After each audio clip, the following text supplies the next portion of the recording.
Hi everyone, Nick the Gardener, welcome to the channel. Thanks for tuning in. So it's Friday the 24th of November today, and yeah, just thought I'd come down and have a little look at the garlic and see how it's doing. So this first row over there, the back row, there's about 15 out of 19 come up so far, which is okay. I'm hopeful that the others will come up. But these two middle rows down through here, see my fingers just down through here, they haven't come up yet. There's not a sign of one of them, so I'm hoping they should come up at some point. I remember last year one came up way before the other ones, so yeah, fingers crossed that they'll come up. The soft neck, which variety was flavour, they've come up, and the variety, well, the spare hard neck, sorry, Casablanca, of they've come up, and I planted them a week later. So it's a bit surprising really, but yeah, hopefully this other two middle rows will come up. Just gonna have a quick look along the row now. Well, actually there might be one at the end here just coming up. Oh no, I think that's a nasturtium, what's just rotted off at the top. But yeah, fingers crossed these come up. Noel's been through there, like I said, the little hole what's just down here. Then garlic over there. In fact, I can see another one coming up over there. So hopefully, maybe one just where Noel's tunnel is hasn't come up there. We'll have a quick look at the broad beans, and yeah, these are doing pretty well. They've all come up. All the ones what all my home safe seed came up, and yeah, they look like they're doing pretty well. Looks like some of them have started to tiller already, which is where they send up more than one shoot from the bottom. Either that, or I planted more than one seed in the hole. Possible, very possible. So the broad beans, which are a Bunyard's exhibition, these came up, or are starting to come up now. You can't quite see them that well. I'll go a bit closer to that one just there, look. But I think my home save seed, these ones over here, they look like exactly the same seed, and I think they might be Bunyard's exhibition as well, but I'm not 100% sure on that. The leeks here, there's a few in there still, but something's been eating them, definitely been eating them, and pulling them out maybe. There's a few over there, and just a few here. Still got a nice calendula, just flowering here. Very pretty. And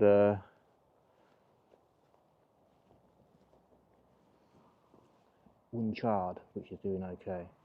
So yeah, you can see a lot of these holes around here where the leeks were just gone.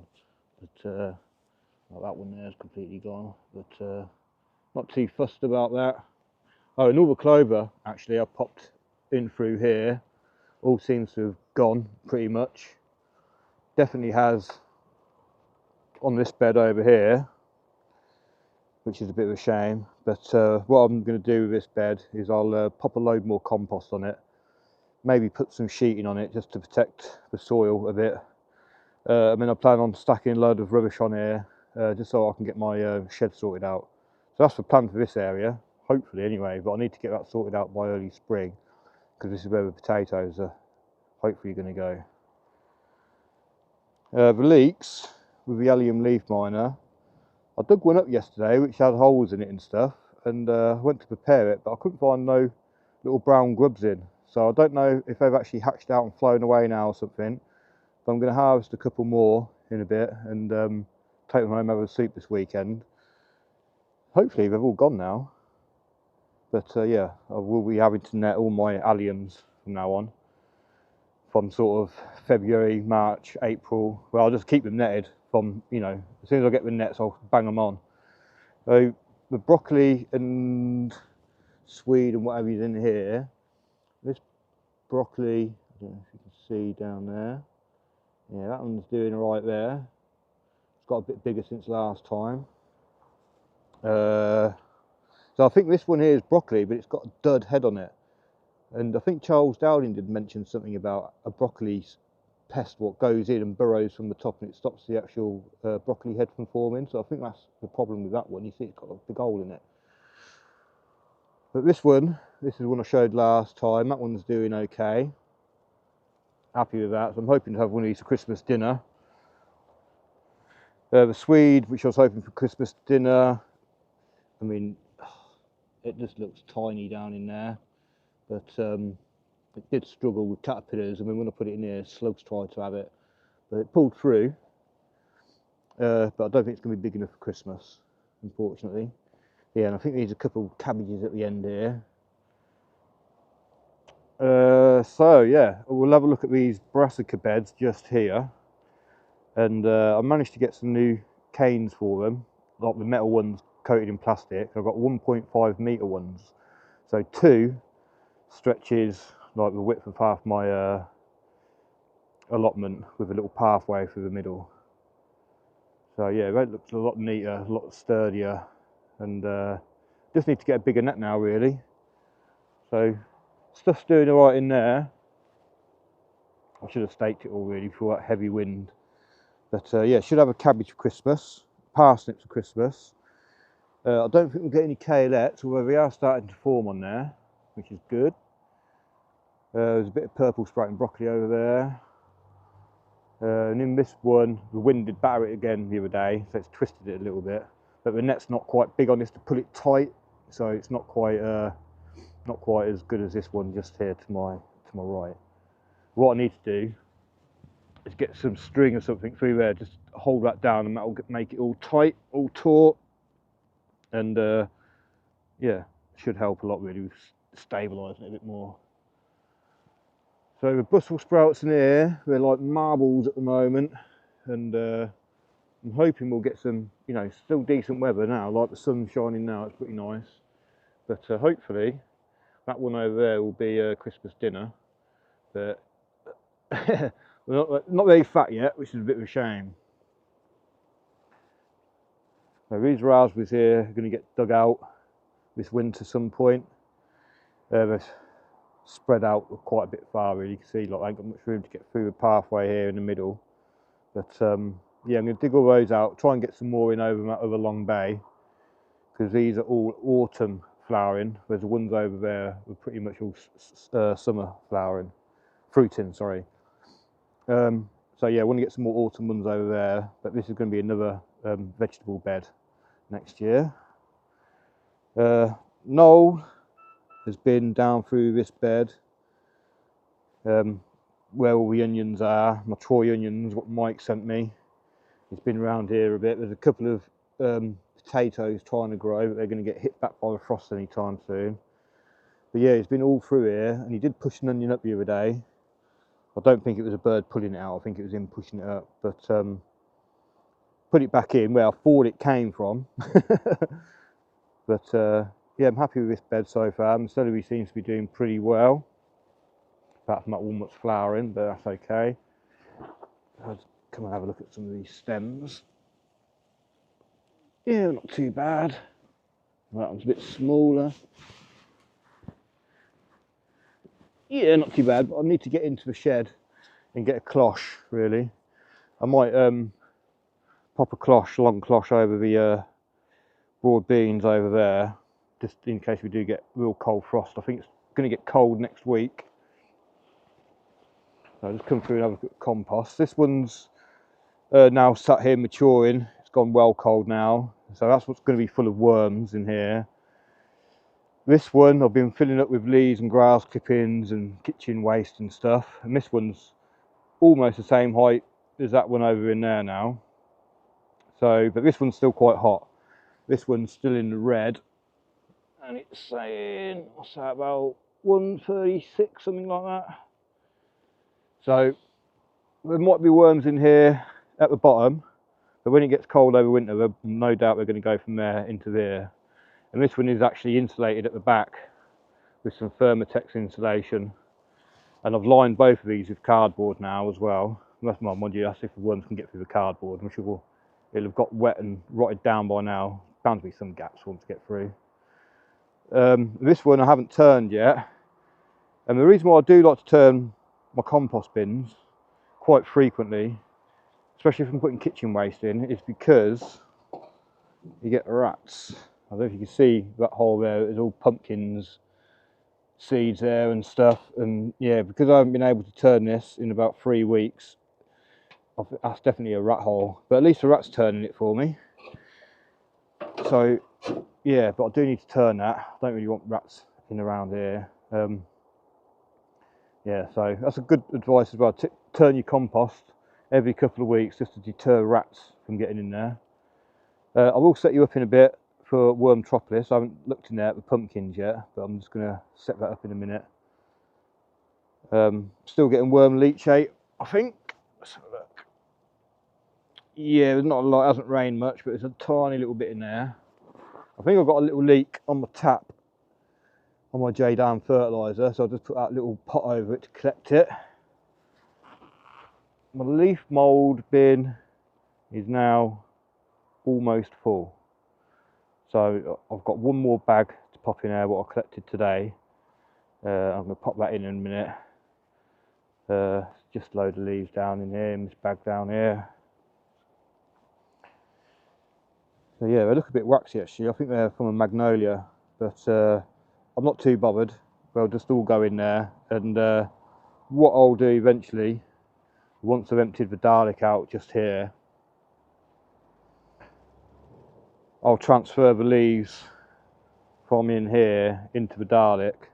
So any leaves that are on the top which haven't really had a chance to rot down, they will then be at the bottom of the garlic, which then I'll leave for at least a year, maybe 2 years, because there's quite a few oak leaves in here. So they've been mowed up, but they weren't mowed up that great. I could have probably done it again. But yeah, going to get large amount of leaf mould this year, and it's going to be all, well, not this year, well, collect it this year for a couple of years time. So yeah, it's a bit of an investment really, but with all the peat bans coming in the next year or two, it makes sense to really make your own compost now, and so you don't feel the effect of the peat ban too much when it comes in, because all the compost without it's crap in my opinion. I mean, if you know different and you've found a compost which is any good, and you know, think it's worth trying without peat, then please pop it in the comments, let other people know about it. I'm hoping not to use it anymore. I'm hoping to make my own, which is awesome. Right, let's have a look in wormtropolis then. I'll just get you set up. Okay, so let's see how the worms have got on with this pumpkin. So I popped it in there, I think it was 3 weeks ago today. I didn't look in it last week because it was a bit crappy weather. So I'm sure it's still here a bit, but it'd be interesting to see how they've got on with it. Let's just rescue some of the worms. I'm trying to escape. Right, yeah, so the pumpkin is obviously still here. Oh, look at that one actually. Can you see this one right down here? That one's pretty much just skin. So yeah, I'm pretty happy with that. Yeah, it's just basically like paper. There's this one. Oh, look at that, load of worms. So yeah, they obviously love pumpkin, and yeah, it's looking pretty good. Worms are getting all in it. Should have brought my little claw, shouldn't I? Oh, can you see all that under there? Oh, and worms, and lovely worms. Right, I'm not going to disturb it too much, but I think what I am going to do though, I might just pop some leaves in here, because apparently it's going to get cold next week. There's a little snail there. And get them out. Don't want them breeding like Peggy's unicorn snails in a worm bin.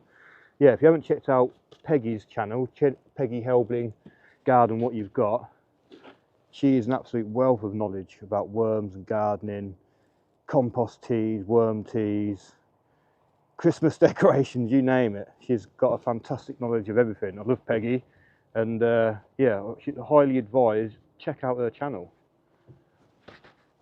because she's got some great videos on her channel, and yeah, she's such a lovely lady. Awesome. Right, I'm just going to go grab them leaves quickly, back in a sec. And yeah, I know worms do eat magnolia leaves because I know Peggy and Sandra are both giving their worms magnolia leaves. These aren't Magnolia grandiflora. These are Magnolia stellata leaves, I believe. Take them twigs out. So I don't want to. Oh, there's a few grass clippings in here as well. But yeah, I just want to insulate it from the cold a bit. And what I'll probably do actually, because these leaves are quite dry. Just another handful. Yeah, that'll do. Because these leaves are quite dry. Oh, there's only a bit of leachate in here. What I'm going to do is just dribble this leachate over a bit of it, and that's going to inoculate it with the biology, what's in here already, a lot of bacteria and stuff.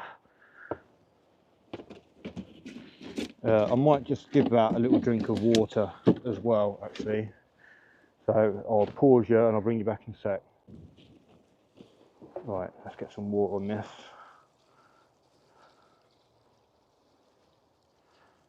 Yeah, just help the worms get to it a bit quicker. Right, that'll do.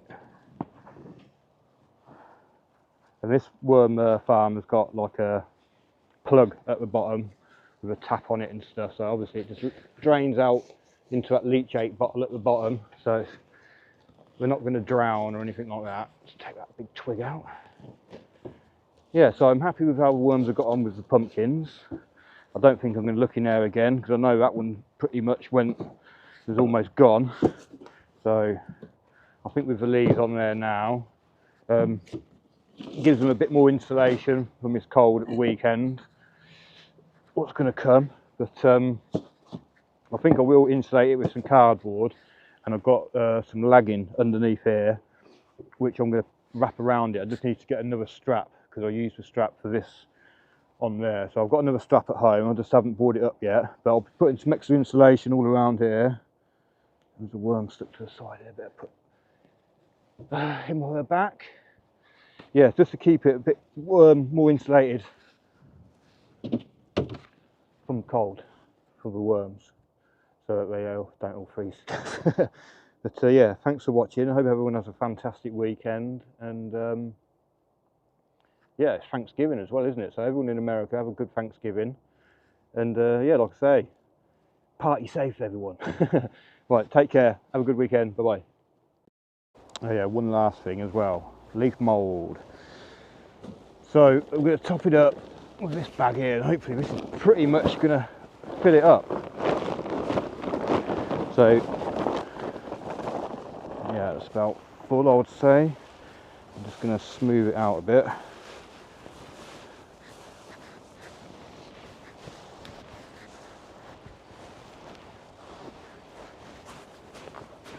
Right, so I'm not going to put any more in that obviously until it's sunk down a bit. I'll maybe bring you back, I don't know, if I get a load of leaves next week, they'll be going in the compost bin, I think. But I'll bring you back in about a week's time and we'll see how much it's shrunk down. But I'm going to need to give it some more water. And Jason, actually, from Clyde's Conundrum Garden, he asked me what the temperature of it was, and I was like, I don't know actually. So what I decided to do was stick a thermometer right in the middle of it, and it was in the blue. It wasn't even like 70 degrees, so that's pretty good. It hasn't got into hot composting or anything, which means it's not really bacterial or anything. So it's going to be a slow one, and it's going to be a fungally dominated one, so that's going to be pretty cool. I mean, you can see I've got a few grass clippings in there, but it's such a low amount that, you know, it might heat up for, you know, a day or something, and then it runs out of energy then, because nitrogen is like the fuel for it. But yeah, I'm happy with that. I'm just going to put the board back on so it stops them from blowing away, and put that back on. It's got a brick in it as well. Yeah, it's just a little bit of weight, helps keep it in there, compact it down a little bit, but still want a bit of air in it. So yeah, looking pretty good, happy with that. Have a good weekend.